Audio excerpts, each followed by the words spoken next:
Hi, welcome to the Python programming course.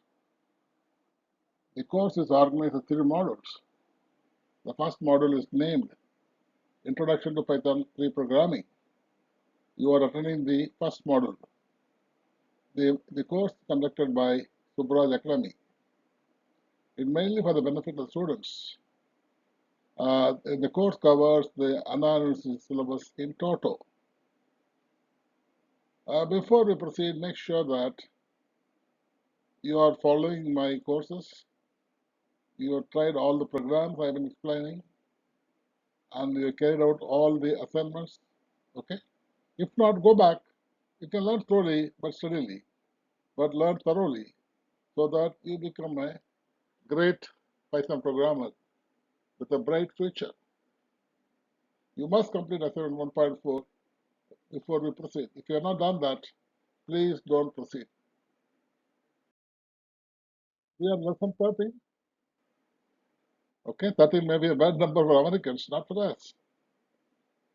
So this lesson is called Fruitful Function. Nice name, isn't it? So we saw some functions returning function. Most of the functions were returning some values. Only one function, the multiply function, did not return any value. Instead, it was a void function. It returned none. So those functions which return values specifically are called fruitful functions. In a fruitful function, the return statement includes a return value. That value is returned to the called function. In most of the cases we saw, the called function was main function. Okay. Here's an example of a fruitful function. The name of the function perimeter. The formal arguments or formal parameters are length and breadth. What is formal parameter? Formal parameter is what we define here. So when the function is called with two arguments. They are called actual arguments. So this small program calculates the perimeter of a rectangle and returns peri. So this is a good example of fruitful function. You can not only return one value, but you can return many values. But at any time, you return only one value. Is it clear? So there may be many return statements, but only one of them will return. Let us take an example that will make it clear. There is a program to find the power like 3 power 7 or 2 power 4. What is 2 power 4? It's 16. 2 is x, 4 is y. Okay? X is 2 and 4 is y. So in such programs, if y is equal to 0, that is 2 and 0, 2 power 0 is 1, so we return 1. Else, if y is equal to 1 and x is 2, you return x, that is 2. Otherwise, you call the function pow. This is a library function, built-in function, and pass the values x and y. So it will return pow xy. So in this statement, there are three return statements. All three will not be active at the same time. Either y may be 0 or x may be 0. So, or they will have some values. Okay. In such cases, either this return or when y is equal to 0, this return will be activated. When y is equal to 1, this return will be activated. And when none of them are true, then the return pow xy will be activated. So this is a multiple return statement. The main function is here. We get the x1 and x2 from the user, and then print power. We call the power function passing x1 and y1. So execute the program 3 times. The first time I gave x as 3 and y as 1. The answer is 3. Next time x as 1 and y as 3. Answer is 1.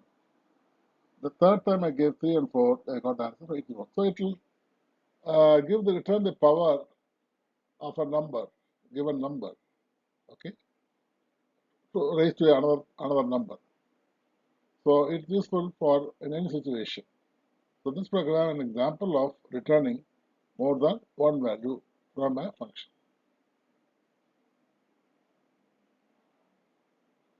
We discussed about more than one value, but we can also let's look at a function calling another function. So far we didn't see that. Okay, the main function was calling multiple functions, like in the previous examples, the main was calling reverse, main was calling multiply, main was calling add digits. But none of the functions, none of the user defined functions called another function. So we'll look at an example of a function calling another function. We have import math. So basically the idea of this program is to find out the area of a triangle with sides A, B, and C.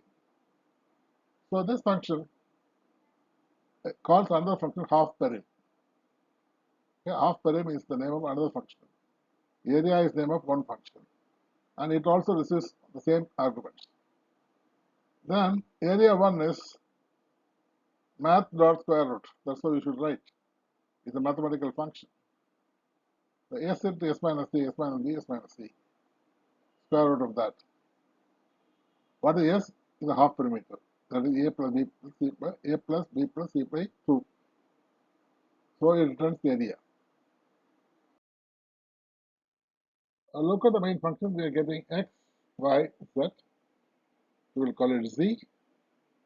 So we have a print statement and we are calling the area function. Area in turn calls half parent x1, y1, z1. So you get the answer. And where is it printed? It's printed here. Print area is of these three values will be printed here. See, the functions, one function is calling another, or always main function is calling another function. So when a function calls another function, the result subtype so far has to be stored somewhere. That is stored in what is known as runtime stack. Okay, runtime stack. Its stack means last in, first out. Okay, it is used during execution of functions, Python programs. There's a push operation and pop operation. Suppose you are doing main function, you push when it calls the other function, it pushes whatever the current status. And when the control comes back to main, it pops. In our example, in the area program, area function, when we call area, it pushes it stores ABC, it pushes ABC and calls half parent. When half parent done the job, it goes back to area. At the time, it pops what it has stored. Okay, so this is how this runtime stack is very useful for implementation of functions in Python. Boolean function, don't get scared. It is also a function. It's like any other normal Python function. But it returns either true or false, the Boolean constants. So only requirement is you name the function to indicate that it will return either true or false. Here the name is evenly divisible. Means whether if the number is evenly divisible by another number. Number x is evenly divisible by y. Evenly divisible means when x is divided by y, the remainder is 0. So the result can be either true or false. So we call the name of Boolean function in such a manner it is easily understandable by the programmer that this function is going to return either true or false. If x modulus y is equal to 0, return true. Otherwise, return false. This is the main function. You get x and get y. The main function. We declare a variable called z, and to that we are returning is evenly divisible x comma y. So we are calling the function is evenly divisible and passing x and y. So it will return either true or false. If that is equal to true, you say print x is evenly divisible by y. Else print x is not evenly divisible by y. And this is the place the programming starts. In Python, there are local and global variables. Means the scope of the variable is local to the function, or the scope of the variable is global for the whole. It's visible in the whole program. The variable defined the function is called local variable. That is, you define the function x is equal to 7, a function that is local to the function. The local variables can be accessed only within the function, not in other functions. Whereas global variables are the one defined and declared outside all functions, usually on top of the program. Okay, you say y is equal to 7. The y is equal to 7 is on top of everything. After the comment statement you put it, then it means it's a global variable. You can also declare them anywhere else, but with a global prefix. Global y is equal to 7. Anywhere you can declare. The global variables will be visible in all functions. This is the program to demonstrate the global and local scope of variables. X is equal to 5 on top of the whole program, so this is the global variable. Here, in fun1, print inside fun1 x. What is x? X is equal to 5. So, and fun2, we are going to redefine x is equal to 7. So, this will be 7. Here, the fun3, we are going to modify it. Global x and x is equal to 9, you are saying. So, it will be 9. So, in the main function, it prints various things, global, global, global. What is the value of global? Okay. Program here. We redefine somewhere. So, it becomes 7 and 9. Inside function 2, it was 7. Inside function 3, it was 9. Global also becomes 9. Okay, this here global remained 5. So, you try it yourself. Now, we are coming to a very important topic. Positional arguments and default arguments. Both are very important, very practically useful. What is the positional argument? See, you remember in the triangle problem, we defined a function area as a comma b comma c. So those three, when we call the function area, we are passing the numbers. So first number passed to be assigned to a, second number to b, and third number to c. So they are called positional arguments. We don't specify what type of formal parameters in Python. However, you can pass arguments in the correct order. You have to pass, not however. You have to pass. Positional arguments are also called non-keyword arguments. So obviously there is another keyword argument. We'll discuss later. Look at the program. Here I have something called chng, change, x, y, z. X, y, and z are called positional arguments. Print x plus Kumar. So naturally x can be a string. Y plus 4 z square. So these are the things we are printing. X, Y, Z are the actual arguments you receive from the calling function. The calling function means A is Krishna, B is infinite, and so on. So we call chng and pass ABC. So the result will be accordingly displayed. So these are called positional arguments, where the arguments go to the right positions. Then we have called default arguments. Sometimes we assign a predefined value to the arguments in a function. We assign predefined values, okay, to the variables which are passing to a function.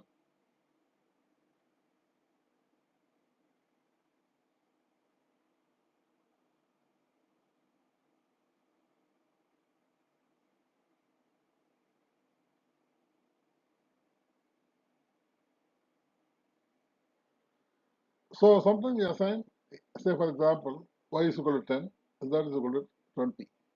They are called default arguments. Okay, we assign values. The earlier ones, we didn't assign any value to x, y, z, or a, b, c, etc. Okay, so in the formal parameters, you didn't assign any values, then it's called default arguments. So if you add if you add values to y and z, then it becomes, in fact, if you don't add values, it is positional argument. If you add values, it is default argument. Suppose you call change 9. So only one value is passed, whereas there are three values. So y will be 10, y will be taken as 10, and z will be taken as 20, and x as 9. So x is equal to 9, other two values are default values.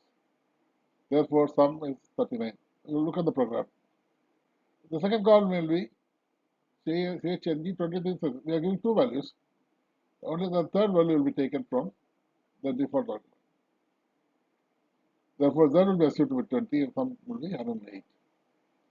Default arguments are called keyword arguments. So let us look at the program.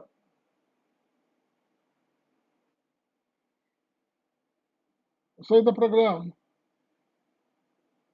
we have def change x comma y, y is equal to 10, z is equal to 20. That is the function header. And what this function does, it prints x plus y plus z. In the calling function, we call change 9. So it will be 9 plus 10 plus 20 will be the sum. It will print 9 plus 10 plus 20. Second time, 23 is 60 are given. So it will be x is, two values are given. 23 plus 65 plus 20 will be the result. The third one, we are giving 2, 3, 4.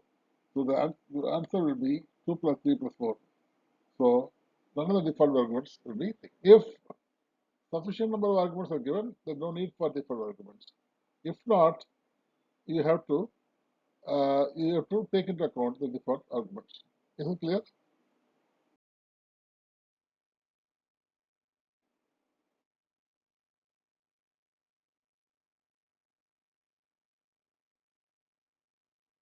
So now we are going to discuss what is known as variable length arguments. So far, the length of arguments were fixed before running. But can we make it flexible? Can we make it quite dynamic? We can do it. If you have declared the variable length argument, the function will receive any number of arguments. It applies to both positional arguments and default arguments. Positional arguments are called non-keyword and default arguments are called keyword. So you put star arguments, one star, and any name you give, that will be taken as non-keyword. Double star and anything. Here I am saying kwargs, but you can put anything. They will be keyword arguments. We need not use the same name. You can use any name, but should be preceded by star and double star respectively. We use star args and double star kwargs as an argument in the functions when we are not sure about the number of arguments to pass. Okay? If you are sure, then you will not use this. Very complicated. We will look at kwargs, that is the variable arguments. Say it is not fixed before the program is executed, or it is not done before it is dynamically done. So you may give 3 arguments or 4 arguments or 5 arguments, any number. In such cases, you have to use kwargs, star star kwargs. And to understand this program, you should know what is a dictionary. You can look at Google it and see what dictionary is. Dictionary contains of key and value pairs, key value pairs. Simple example is dictionary. Say you want to find out the meaning of, say, a tuple. This meaning you may not find it because tuple is a reserved word in Python. Suppose you want to find out the meaning of present. So that's the key. The meaning given by the dictionary is the value. So it's organized as key and values. Telephone directory is a good example. The name of the person is the key and the telephone number is the value. So when you first time print the data type of argument, it will say a type KWRs, it will say dictionary or DACT. So now this is the formatted printing. You're using format here, see. For key value in KWRs dot items. So this is the formatted printing, so it will print something, placeholder is placeholder again, the curly braces or placeholders, dot format key and value. Okay, you have seen this formatted printing earlier. So in the main function, fun, if we are calling the function fun, this is fun, we are calling the function fun with 3, the size of the argument is 3. Okay, size of the argument means 3 key value pairs. The first key is first name, value is wrong. Age is the key, 27 is the value. Phone is the key and this is the value. So we are calling function fun with 3 arguments. The next one, we are calling the same function with 5 arguments. First name is Sita, this is the key value. Last name is key and ROM is the value. Country is the key and India is the value. And age is the key and 25 is the value. And phone is the key and the number is the value. So the first time we call with 3 arguments, and second time we are calling 5 arguments. Suppose next time you want to call 10 arguments, still this program will work. That is how the variable length arguments are useful in programming. First you say data type of argument is dictionary. Dictionary means dictionary. First name is Ram. And age is 27. Phone number is 1, 2, 3, 4, 5, 6. The next there are 5 of them. First name is Sita. Last name is Ram. Country is India. Age is 25. And phone is 43210. So what we achieved is we are able to give variable length of the arguments. The first time we gave 3 arguments. The next time we gave 5 arguments. One is the key, other is the value. Age is the key, 25 is the value. Phone is the key, and this is the value. Okay. And each is there in the print statement. So let us now look at example of non-keyword arguments. So non-keyword means star. Keyword means star star. For where and args, print where. Then print data type of argument. Type args. So we will see what the result is going to say. We have called 9. We are calling 9. There's only one argument is given. It will print 9. And then afterwards it will print the data type argument. Then we have called 23, 65. So to print 23 and 65, 23 followed by 65, then the type of argument. And next time it will 2, 3, 4 will print. But see, 1 argument, 2 argument, 3 arguments. You will print 3 times. Okay. And then you will get type of argument and so on. Let's look at this. So first one 9, get type argument is tuple. So here this uses tuple. The previous one used dictionary, the container. Tuple is also a container. So here the user tuple. The first time you printed 9 and said tuple. Then 23, 65 you printed, then you said tuple. Because the default new line character is used. The 2, 3, 4, 3 items, tuple. The different items, tuple. So this is how the default argument has been used. Come to the end of the lesson on fruitful functions. And there was assignment 4 which was given to you. You must carry that assignment before you proceed to the next lesson, which will be the lesson 14. Thank you for watching. Until we meet again, bye bye.